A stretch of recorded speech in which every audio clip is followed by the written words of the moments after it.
Hello guys, आज हम आप सभी को जो पेपर 19 तारीख को होने वाला है संस्कृत का सिंगल सब्जेक्ट से 1 साल का पेपर जो वन ईयर वाला पेपर होने वाला है, आज उसके बारे में बात करते हैं। ठीक है, मैंने क्वेश्चन एक बनाया है, देखिए। आइए सीधे जो पेपर में आने की संभावनाएं हैं क्वेश्चन का वो आज हम देखते हैं यहाँ पे आसान भाषा में।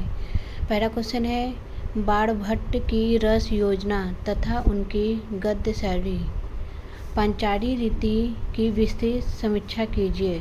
ठीक है, मतलब बाणभट्ट का रस योजना या गद्य योजना या ये रीति पंचारी की विस्तृत समीक्षा करने को आए। हमें आंसर यही लिखना है जो हम अभी आपको आगे बताएंगे। ठीक है, देखते हैं। संस्कृत गद्य साहित्य में महाकवि बाणभट्ट का स्थान सर्वोच्च है। उनके इन महानता के कारण विद्वानों ने कहा है, बाण उच्छिष्ट जगत सर्वम। इसका अर्थ है, इस जो संस्कृत है बाण उच्छिष्ट जगत सर्वम, इसका अर्थ है संसार का सारा ज्ञान बाणभट्ट की जूठन है। उन्होंने सब कुछ पहले ही लिख दिया है। ठीक है, इतना लिखने के बाद हम हेडिंग डालेंगे बाणभट्ट की गद्य शैली पंचाली रीति। आइए देखते हैं। बाणभट्ट मुख्य रूप से पंचाली रीति के कवि हैं। संस्कृत में 3 रीतियाँ मानी जाती हैं लिखने के तरीके से। ठीक है, एक है पहला वैदर्भी, दूसरा गौड़ी और तीसरा पंचाली।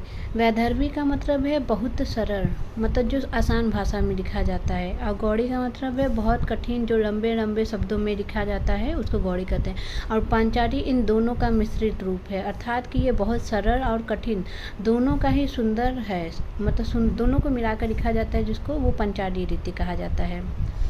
अब बात करते हैं पंचाली रीति के मुख्य विशेषता क्या होती है। देखिए, शब्द और अर्थ का सुंदर तालमेल होता है, मतलब पंचाली रीति में जितने सुंदर शब्दों का चुनाव किया गया है उनके अर्थ भी उतना ही सुंदर और उतना ही गहरा होता है। बाणभट्ट की रचना कादम्बरी में ये साफ साफ दिखाई देता है। ठीक है, ये सरल और मतलब जो शब्द और अर्थ का सुंदर तालमेल है उसकी बात की गई है। पंचाली रीति मतलब कि उसकी विशेषता है क्या।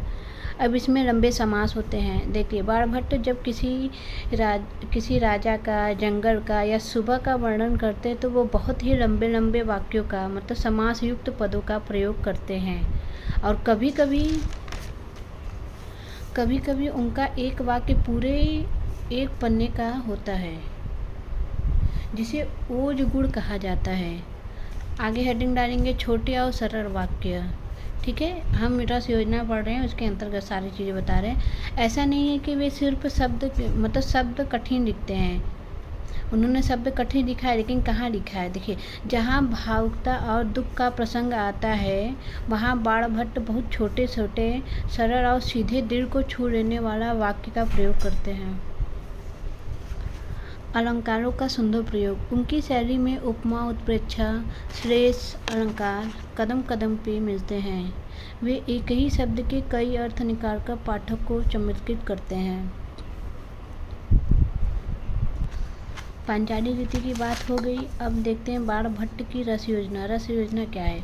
बाणभट्ट केवल व्याकरण के या कठिन शब्दों के ज्ञाता नहीं है, वे इंसानी भावनाओं, मतलब इंसान के जो अंदर रस है उनको भी बहुत अच्छे से समझते हैं। कादम्बरी में उन्होंने मुख्य रूप से 2 रसों का अद्भुत प्रयोग किया है। एक है श्रृंगार रस और दूसरा संयोग श्रृंगार। उसके अंदर है संयोग श्रृंगार और दूसरा एक अद्भुत रस है, श्रृंगार रस और अद्भुत रस, 2 मुख्य रसों का प्रयोग किया है, जिसमें श्रृंगार रस पहले आता है, जिसको मुख्य रस कहते हैं। कादम्बरी में ये मुख्य रस है। कादम्बरी का मुख्य रस श्रृंगार रस है।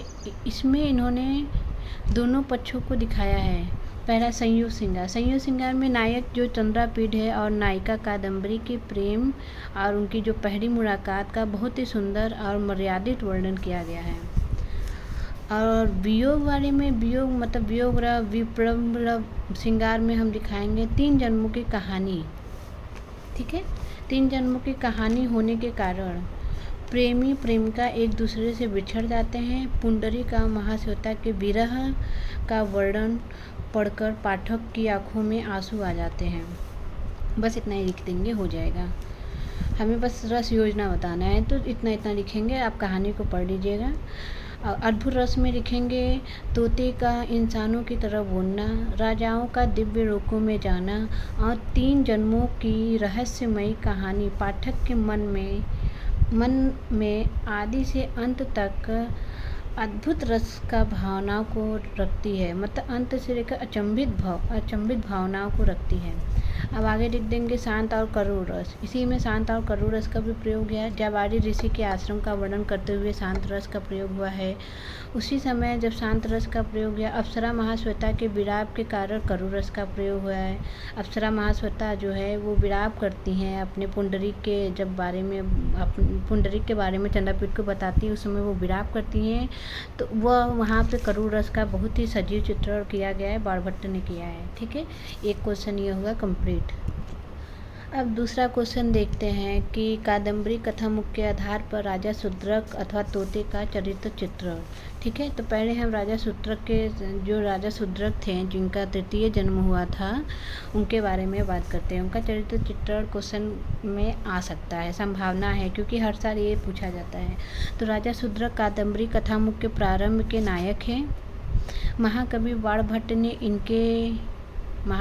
बाणभट्ट ने उनके चरित्र का एक आदर्श और प्रतापी राजा के रूप में दिखाया है। उनके चरित्र की मुख्य विशेषताएं, पहली विशेषता में लिखेंगे अलौकिक, सुंदर और बलवान। मतलब राजा शूद्रक विदिशा नगरी के राजा हैं। वे शारीरिक रूप से अत्यंत सुंदर हैं और कामदेव के समान आकर्षक हैं। वे एक महान योद्धा हैं जिनकी भुजाओं के बल से पूरी प्रजा सुरक्षित महसूस करती है। अगला हेडिंग डालेंगे कुशल और न्यायप्रिय शासक। शूद्रक के राज्य में प्रजा बहुत ही सुखी है। उनके शासन में चोरी जैसी, अधर्म जैसी चीज़ें नहीं होती।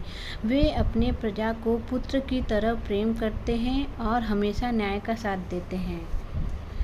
राजा शूद्रक की बात हो रही है उनके चरित्र के विषय में। अब अगला हेडिंग डालेंगे उन्हीं के लिए, उनके चरित्र के अंतर्गत कला और शास्त्रों के ज्ञाता। वे केवल युद्ध लड़ना नहीं जानते हैं, बल्कि वे वेदों, पुराणों, संगीत, हाथी घोड़े की भी सवारी करते हैं। राजनीति शास्त्र के बहुत बड़े ज्ञाता हैं। शास्त्र के चर्चा में बड़े बड़े विद्वान उनसे हार जाते हैं। ठीक है, अब एक और हेडिंग डालेंगे उदार और समदर्शी स्वभाव। जब चंडाल, शूद्रक के बारे में बात हो रही है, जब चंडाल कन्या जिन्हें समाज में अछूत माना जाता है, ठीक है, जिन्हें समाज में अछूत माना जाता है, उनकी सभा में आती हैं तो राजा शूद्रक उनका अपमान नहीं करते हैं। वे उसकी बात को सम्मान पूर्वक सुनते हैं और उसके द्वारा लाए गए तोते को सहर्ष, मतलब खुशी के साथ स्वीकार करते हैं। यह उनकी महानता को दिखाता है।